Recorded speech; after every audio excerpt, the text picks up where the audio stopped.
Some people are unsure and they think that just because in physicality a man is one X chromosome, which is the female chromosome, and one Y chromosome, which is the male chromosome, and that women are two X chromosomes, that men are like half women, half men.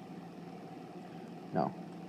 That's first of all just the body. But spiritually, a man is fully man and a woman is fully woman.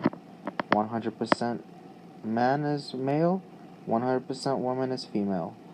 So together they make the center, which is neutral, which doesn't feel like man or woman because it's energetically right in the middle. It's neither to the left, neither to the right, neither up, neither down, neither forward nor backward.